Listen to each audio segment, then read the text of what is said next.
Welcome to Hood Champion Boxing and Sports. In boxing, you find a way to win or you find a way to lose.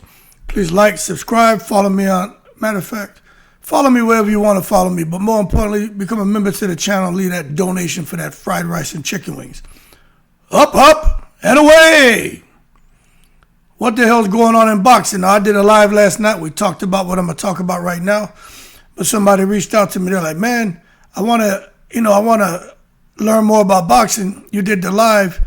Y'all talked about some fun stuff, but is there any way you can edit it to where we're not getting the extra commentary and a couple of phone calls? And I was like, you know what? I was about to try to do it this morning. I'm like, man, forget that. I'll just sit here and record a video, and I'll just talk through what we were going over last night. That way I don't have to waste a whole lot of time trying to edit and chop it up. Like, that's just takes too much time. So that being said, let's get to business. Hey, man, the Charlo twins. Them boys are feuding, man, and they got the fans concerned. Charlo, who is he going to fight at? 160, 168, who knows? Charlo supposed to come back to 154. But forget all that. They're identical twins, very different personalities. Over the years, fans have noticed tension, distance, and public friction. This is nothing new. There's always something going on with these Charlo boys. But for me, it kind of breaks my heart to see them going back and forth. I never like seeing, siblings, man, having challenges and stuff. But I tell you what, it's alarming to see them, just having these ups and downs, given their legacy and status as champions. Now, why this is troubling to me? Because I've had friends growing up who are twins. We actually had some kids in the school. Parents were from Laos. They were triplets.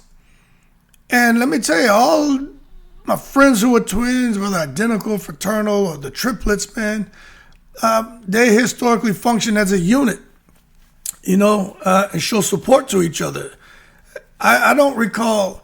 The only time I seen some public disagreements with my friends who were twins, the ones when we all played basketball together. And a lot of times they were on the same team, but when on other teams, they'd be going at each other talking shit. So it wasn't nothing crazy. That was the only time you see some disagreements. It was more in fun. But when you see the Charlo boys, they have some serious disagreements, and they always end up public. And when that happens, I just think for them, I think their public image has weakened. I think their ability to negotiate anything has weakened. And I think as far as the fans and how they watch them, I think the confidence fans have in them as being great fighters who can continue being highly effective in the ring, I think the confidence fans have has weakened as well.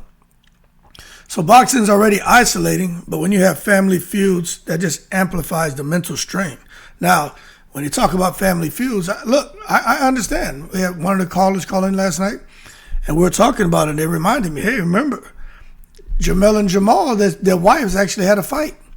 And, one got the best of the other one. So we're talking about the strain, mental strain on a relationship between brothers who are beefing. Just could you imagine what it's like now that the wives are going at it? And then they have their children, and the children are cousins, and the whole thing just gets messed up.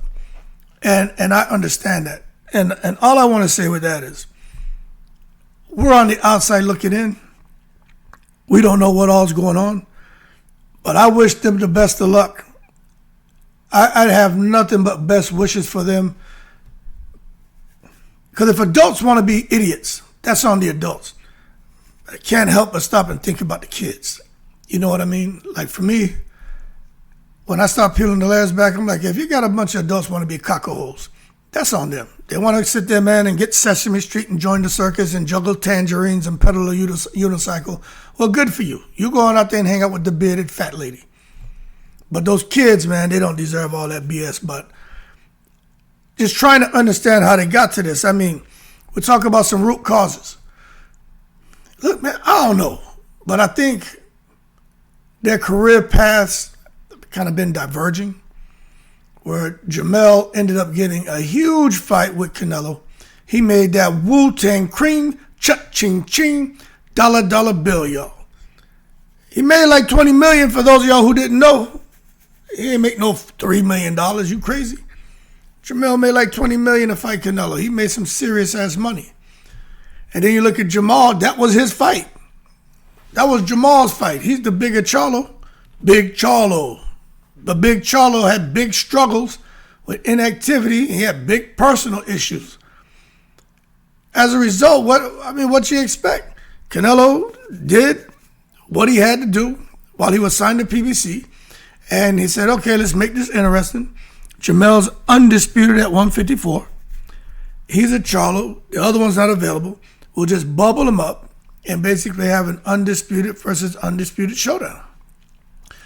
And it was interesting. It motivated the fans.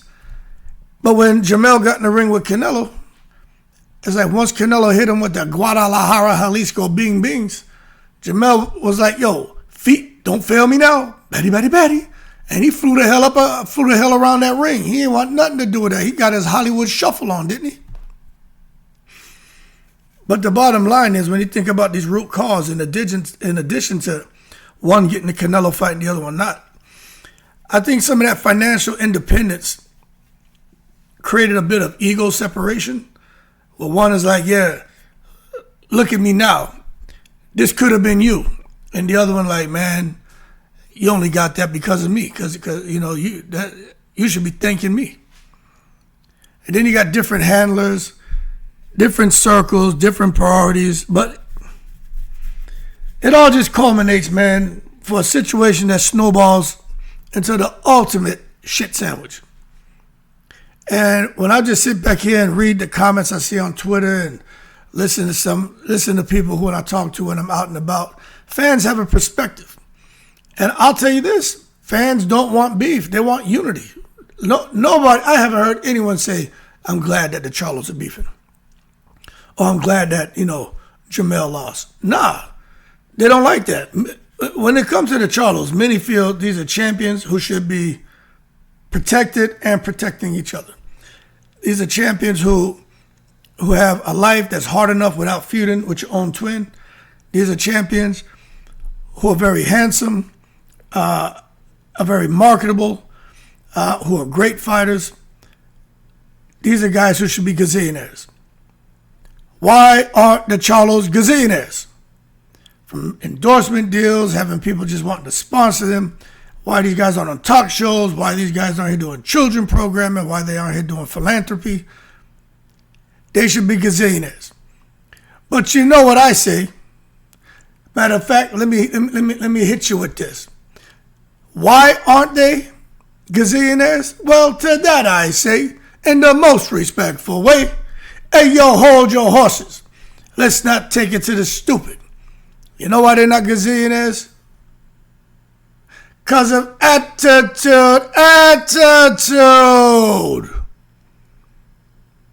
The attitude is everything. I'm always going to say that, man. Y'all heard me talk about it when it comes to Claressa Shields. It's the truth. With the Charlo boys.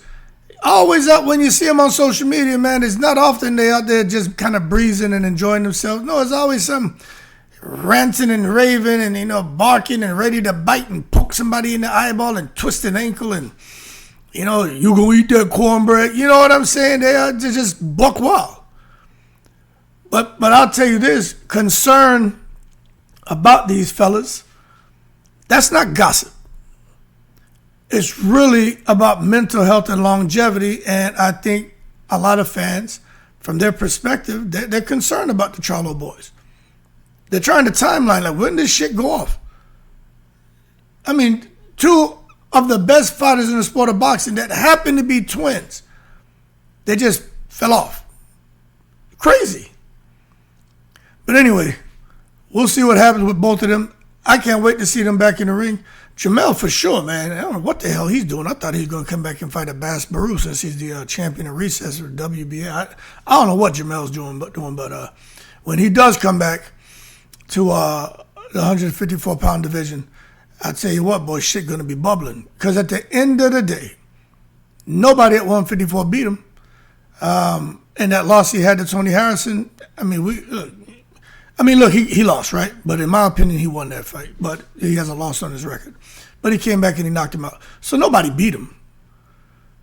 So we'll see what the future holds. And for Jamal, hopefully he and Caleb Plant can fight. And I'll say this about Jamal. He beats anybody with his jab. That dude got the Ike Corte Winky right bazooka jab. He hits you with that shit, you up out of there. Jamal can knock you out with his jab. So we'll see what the future holds for him. But right now, I don't like to see them beefing. I don't like it. I know, one of them came out and said something, and I just don't like it, talking to Jamal, saying that basically Jamal's not ready for boots. That's just something he should have had a conversation with his brother. Be like, yo, man, that guy right there got the momentum going. You need to really knock the ring rust off if you're going to fight him. But anyway, we'll see if they'll patch it up. They always do, man. Them dudes is like hot and cold, One day they cool, and what next thing you know, it's heated and there's a problem. Now, big fight this weekend. Of course, I'm going to go live for it. I got to go live for this one. If I don't go live for it, it's because it's going to be freezing out here, and all of a sudden the internet and everything and shit just stops working. Andy Cruz and Raymond Muratalla. This is a pressure versus artistry type fight. When you look at the breakdown, Andy Cruz, Olympic level IQ, slick footwork, elite timing, distance control, makes opponents miss without wasting energy. Andy Cruz is a problem, man. That Olympic gold medalist, you just can't hit that dude, man. Them angles and the footwork. He Cuban. They be dancing that salsa. You watch him, that footwork come from growing up dancing salsa out there in Cuba. You watch him in the ring. You swear he got that suavemente playing up in his ear, you know what I'm saying?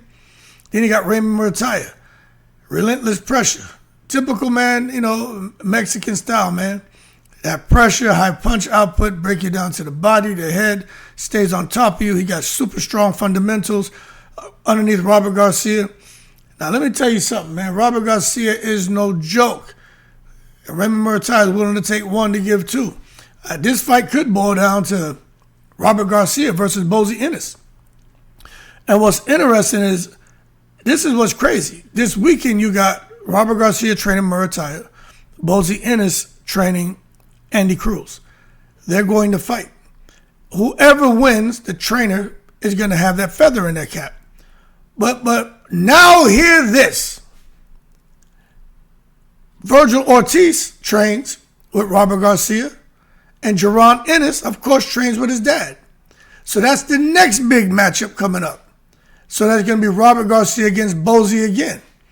So I think whoever wins this fight, as far as the trainer, that's going to give him real confidence going into the next fight to say, I was able to put together a better game plan to out-strategize the other guy. And that's going to give them all the confidence in the world when it comes to the Jaron Boots and his Virgil Ortiz fight, to say that more than likely we should be able to outthink them as far as how we're going to cross-examine and be prepared for anything being dished out by the opponents. So that's interesting. So what you really got is two fights taking place on that night. You got the fighters in the ring and the trainers in the corner. So that makes it very special. Now, what else makes the fight special is just the stylistic matchup. We got the pressure fighter, boxer puncher. Muratalla will force Cruz to fight longer stretches, work under fatigue, and prove durability at the elite pro level. Cruz is sharp. Cruz has power. But I don't know if Cruz has enough power to keep Muratalla off him. I don't know if he has the kind of chin that'll hold up to Muratalla's pressure and power. Look, Muratalla, if his conditioning is on point, Cruz's ass could be in trouble. I think it boils down to conditioning and legs, in my opinion. But don't sleep on Cruz. Cruz will test Muratalla's patience, his discipline, and ability to cut the ring without overreaching. Cruz is an amazing fighter. It's hard to hit him. If Muratalla starts rushing and jumping in, Cruz is going to hit him. He's going to hit him. It's going to be a Cuban Missile Crisis going off in there. You're going to be hearing kaboom when Cruz start landing them goddamn sharp counters on Muratalla. And if he has the kind of power I think he has, which is enough to get Muratalla's respect, Muratalla's going to hesitate. He's going to be reluctant to let them hands go because he'll be like, shit, every time I let my hands go, this guy is timing me, man, and with such pinpoint accuracy, he's here tattooing me with these shots. And I don't like feeling kaboom. But the X factors are just, I think, who's going to be able to control the pace? Who's going to be able to go in there, dictate the pace, make their presence felt, and get into their rhythm. But I tell you what, someone's going to need to disrupt the other one's rhythm. You know what I'm saying? If not, it's going to be all downhill. Then who's going to be able to effectively go to the body? Cruz will shoot the jab to the body, but Muratalla, he's going to close the distance and try to break you down. He'll beat you all over. And I think Robert Garcia is telling him, yo, fight him dirty. Do like Maidana did Mayweather in that first fight. Fight him dirty. You hit him behind the head, who cares? You kick him in the balls, who cares? You bite him, who cares? You take a hot grilled cheese made with government cheese, man, and you take that hot grilled cheese and stick it to his back. Fuck it, it's a fight. Do whatever you got to do to win. You know what I'm saying? Matter of fact, don't even brush your teeth. Just come in the ring with your breath stink. When you get in the clinch, they start breathing real heavily, right there in his ear and up in his nostrils. Matter of fact, exhale into his mouth. Make him taste and smell that bad breath. Any way to get a goddamn advantage. See if he can have that mental composure under extreme adversity. They say Eric B. Rakim said, let the rhythm hit him. Now you let that breath hit his ass. But we're going to see who can win the middle rounds and who's going to have that mental composure under adversity. And I'm telling you right now, the real fans who know what time it is, they're like, yo, we're hype. And I understand. There ain't no ducking. There's no gimmicks. This is pure boxing chess with real consequences. And that's what happens when you make real choices. The consequences are either going to be favorable or unfavorable. We just got to wait and see. But I think we'll know after round 3, 4 what direction this fight's going. I think it'll be probably, I'd say after round 4, we'll know what direction it's going. And by round 8, we'll know if the fight's over. If somebody doesn't get knocked out, someone's going to get tired. And someone's going to be able to pull away. I just hope Bozy is really focused on conditioning and making sure Andy Cruz is getting the kind of sparring that makes him uncomfortable as hell. You know, the kind of sparring that makes him move and use his legs the way Mayweather had. Y'all can say what you want about Floyd Mayweather. That dude was a freak, man. It's a different kind of species. Mayweather's legs never got tired. Never got tired. Lateral movement, forward, backwards, bending, dipping to the sides. Mayweather's crazy. And if Andy Cruz doesn't have that kind of condition in those legs, and Muratalla's bringing that pressure, Muratalla may get him. I'm kind of leaning to Cruz, but I just don't know who's going to be the better condition. But what I will tell you is all of Robert Garcia's fighters have freakish conditioning. And I'll leave it as that. Now, the one fight that, the whole world is looking at, and I'm going to keep promoting it, but I definitely promoted the shit out of this fight, whether you agree or disagree with how I went about it, is none other than Man Please, Claressa Shields and Franchon Cruz. Now, what makes this interesting is you got Claressa with Dimitri Salita, then you got Papoose, who is her boyfriend and also like manager / whatever role he has with Win Records. Very interesting arrangement. But we got to wait and see how it all plays out. But these ladies are 30 days out, man. And you listen to the fan buzz, some fans are split. Even today, somebody's like, hey, Hood Champion, I hear what you're saying, but I think that Cruz is going to throw the fight. Then somebody else today hit me up, said, hey, I think Cruz is going to win. Then somebody hit me up last night. The majority of people feel this way, like, yo, Claressa Shields is going to get in there and just brush her off and get the victory. But nobody has said Claressa is going to knock her out. And the reality is, emotions are high. I should save this. I should do this as a video right here. I think I am. Let me write this shit down. I'm sitting here talking and coming up with video ideas. I'm going to do a video about this. I've never seen, let me write this down. Emotions are high. Shields versus Cruz for fans. Yeah, so I'm going to do a video on that. But I'll be honest with you. I'll put it this way. I've never seen emotions be so damn high for a fight. I know with Mayweather, Pacquiao, that was pretty interesting. Mayweather, De La Hoya, whenever Mike Tyson got in the ring. You know, the Sugar Ray Leonard, Marvin Hagler, Leonard Hearns, but nothing like this. And a lot of the emotions coming from the ladies. Yo, so many women who don't know shit about boxing. They just know Claressa Shields and the things that she's done and said on social media, and they don't like her. And all of these women want her to lose, boy.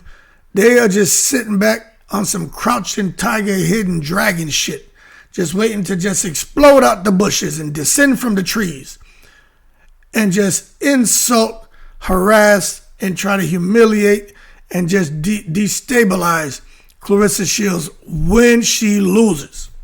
Because that's what they're hoping for. Because narratives are everywhere. Now for Claressa Shields, I don't think that's all fair how people are coming at her, but I also think it wasn't fair for how she conducted herself and behaved. So at the end of the day, she brought a lot of that, social media drama on herself. Seems to be trying to navigate through it. But I will tell you this, she's always been focused when it comes fight time. No matter what's going on, like that's her crown jewel. That's the one thing she has control over. And I can't see her losing control of that. She may not be able to do a lot of things right in many people's eyes, but one thing she can do right, and she's always done right, is get in the ring and whip people's asses. But although she seems to be more focused, there's the occasional distraction. But I do think there's some key improvements. We talked about it last night. PR team seems to be more engaging now. I think the 2 clips I did from the interview I had with her, I think that has a lot to do with it because that shit went viral and it is what it is. I think they're now looking at structuring how she messages people and who can contact her. And they're just having conversation with her. She also said she has a therapist, and it's like, yo, we got to figure out a way to reduce this emotional reacting and help to, establish a bit of emotional discipline because you out here going straight Sesame Street. Can you tell me how to get to Sesame Street? And it happens with fighters. Even I've got Sesame Street before. And I told a story, man. I'm about to give you another. I ain't gonna get into that one. I'll put it to you this way. There's nothing cool about being one decision away from throwing your life away. And there's nothing cool when you're a professional boxer from being one reaction away from totally destroying your brand and throwing your career away.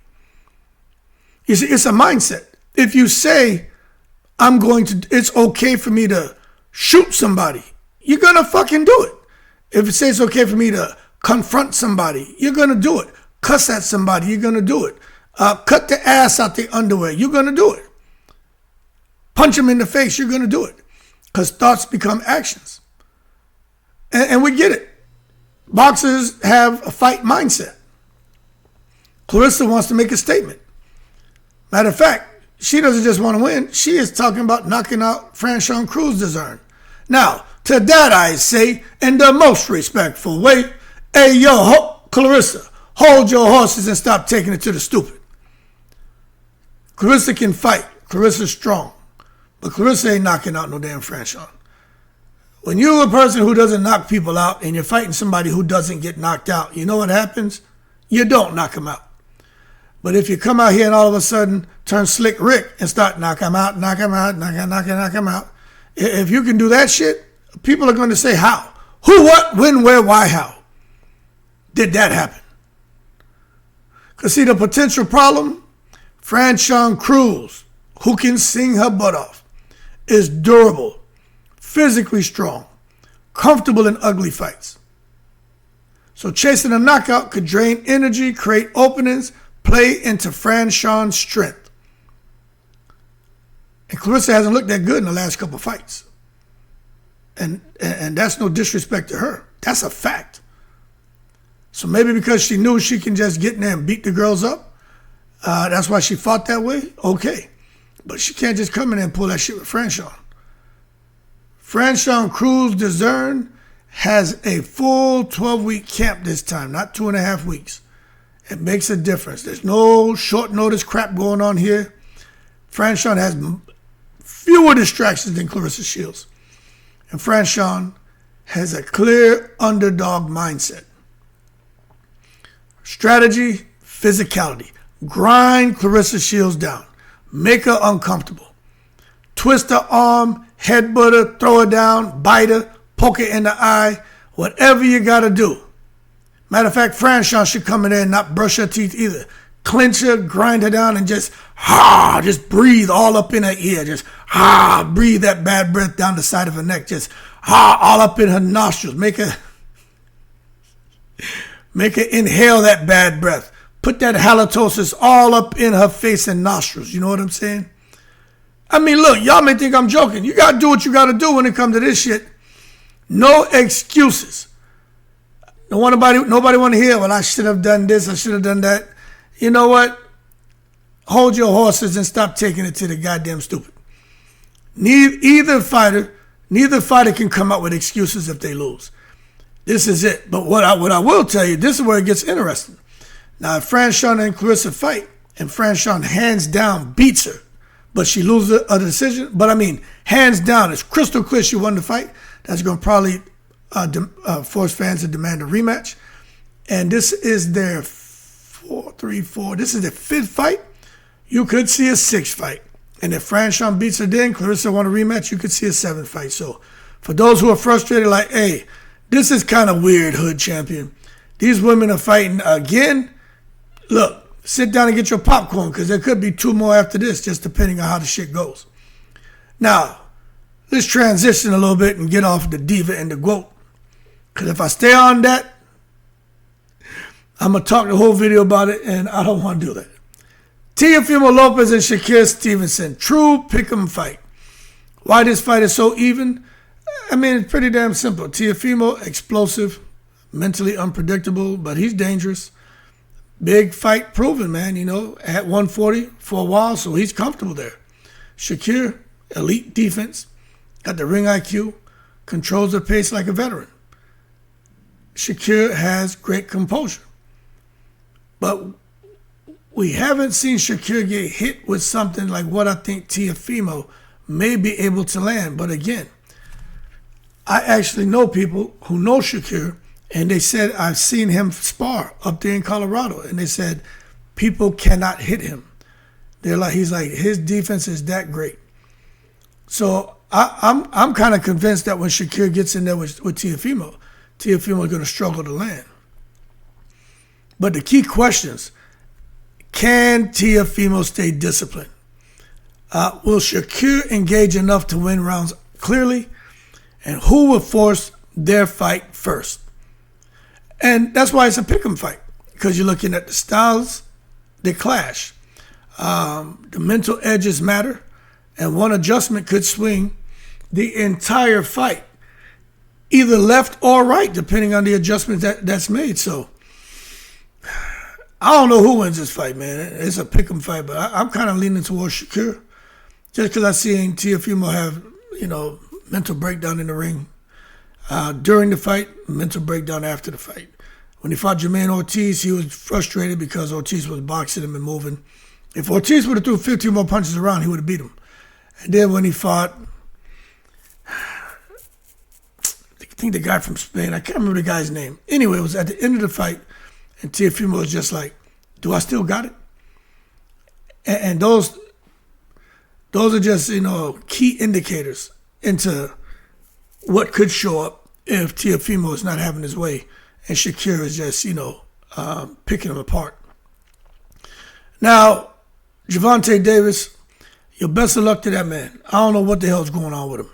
I understand the rumors that are out there. I understand what's being said. It's just really unfortunate, man, to think about a guy like Gervonta being one of the faces of the sport of boxing, and just knowing that you have all this reports about him. And matter of fact, I'll just read to you. Based on multiple sources like ESPN, CBS News, BBC, and Yahoo Sports, yes, the arrest warrant for Gervonta Davis on charges of battery, false imprisonment, and attempted kidnapping stems from an alleged 27 October 2025 incident in Miami Gardens. Police and U.S. Marshals are involved. His WBA title was stripped, and a civil lawsuit was filed. These remain allegations until resolved in court. I mean, there's nothing else to say there. A lot of rumors circulating about the legal issues online. But, it just shows how fast narratives spread. Fighters and brands can be separated because fighters are brands and brands are fragile. And this is a good lesson for any and everybody out there who's a fighter who think that, they can do and say what they want. You know what? You can. But then there are consequences because brands are fragile. Just remember, social media, the shit you find on social media, it doesn't equal to court documents. So fans should wait for verified sources. And that's what I'm doing. I'm going to sit back and wait and see what's going on, how everything plays out. Do I think he's guilty? I don't have any reason to think he's innocent or guilty. My belief is people should sit back and just wait and see how it all plays out. That's what I'm doing. Now, when it comes to the heavyweight rumors and returns, Deontay Wilder and Derek Chisora. Hey, yo, hold your horses and let's not take it to the stupid. Deontay Wilder. Yo, I'm rooting for Wilder. But I like Chisora too. Old man Chisora is still out here giving people the business. But let's be real now.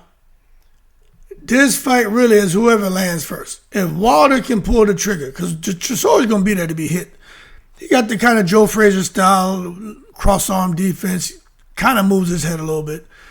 But his whole thing is to get beyond what your jab, your big right hand, close the gap and just start to wail on you. I am telling you, if Chisora can get in close and start to grind Wilder down, it's going to be a bad fight for Deontay. It really is. Wilder's going to have to shoot that jab and set up that right hand. I mean, he got an 2-inch reach. Tyson Fury's like 85, Joshua's 83. Them guys have long-ass arms, man. But Wilder just got to stick that jab out. Chisora's going to be coming at him, then shoot that right hand straight down the pipe. But who wins? I don't know. Because I'm going to tell you, if Chisora gets inside early, he could knock Wilder out. And if Wilder lands, does what we know he can do, he can knock Chisora out. This fight really is.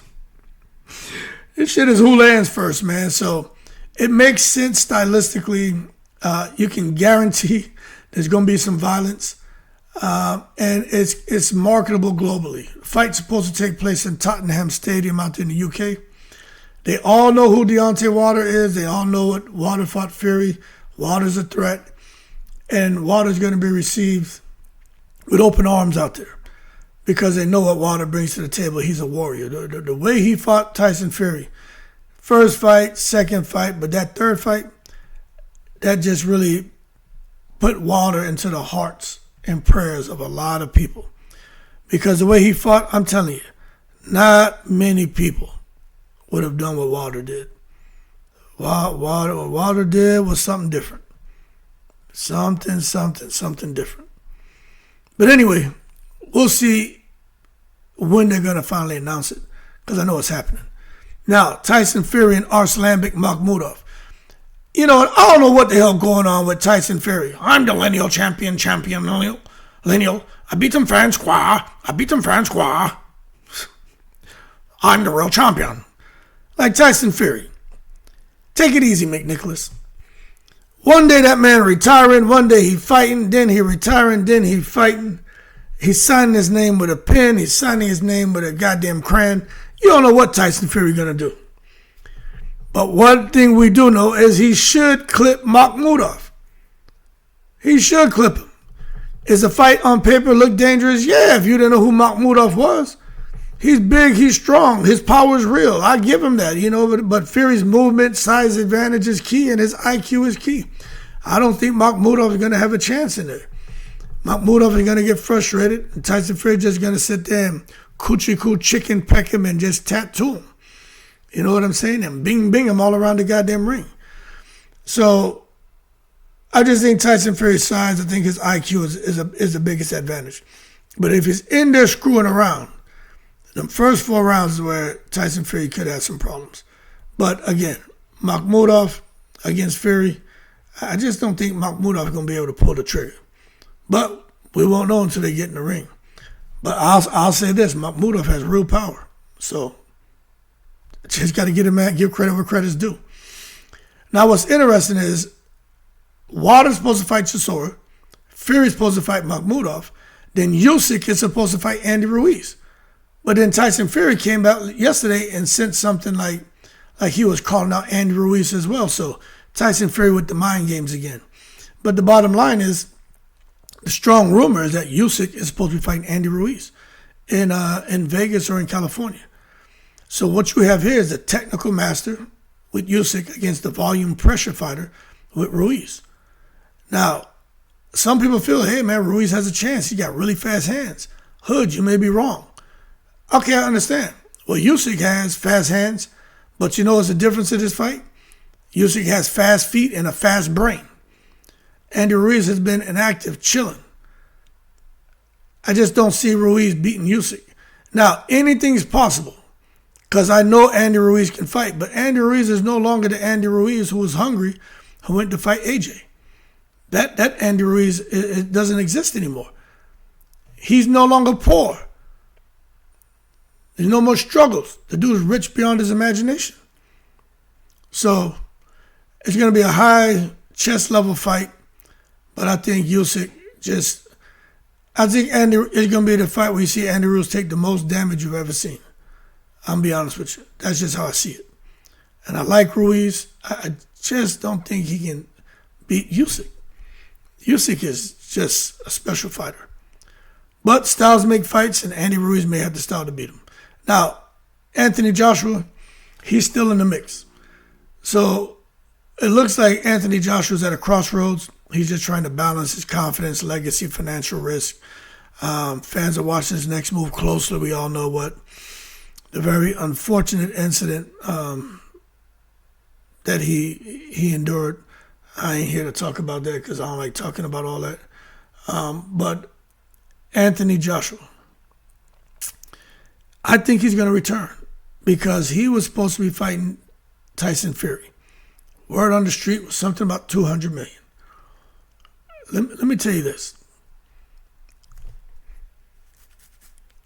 I don't think Anthony Joshua would pass up that $200 million or whatever it is. We know it's over 100, but I heard 200. But don't shoot the messenger. You know when you're out here on social media, people are saying the damn thing. But whatever it is, I don't think so. I think he's going to sit back, regroup, think about life, and him and Tyson Fury is a fight I think he's going to go after. And to be honest with you, you may say, why you say that? I say, well, one is the money, but two is I think there's some contractual things between AJ, DAZN, Eddie Hearn, and Turki Al-Sheikh in Riyadh season where he has to give a certain amount of fights. So although it could seem like it's a bit unfair if because he has a contractual obligation to continue fighting, it is what it is, unless he had a clause in there saying, hey, the contract's nullified if X, Y, and Z. I don't know what's in his contract. But what I do know is the pulse I got out here on these YouTube streets and social media streets is that AJ is back doing some training and he's going to return to the ring. But we just got to wait and see. So just like the fans, I'm watching this next move. Anyway, man, boxing is buzzing on every level. from troubling feuds between the Charlo boys, the elite stylistic matchup between Andy Cruz and Raymond Muratalla, the Claressa Shields and Franchon being just 30 days out. Sports loaded with tension, narratives, high-stakes fights.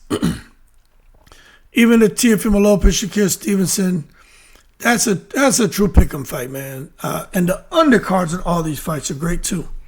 So the rumors surrounding Gervonta, all the shit going on, the heavyweight division heating up. I mean, it's all in motion, so it's not me. I'm not out here gossiping, folks. This is context. This is conversation. And this is boxing reality. Y'all keep cool. I got to go run some errands. In the breeze.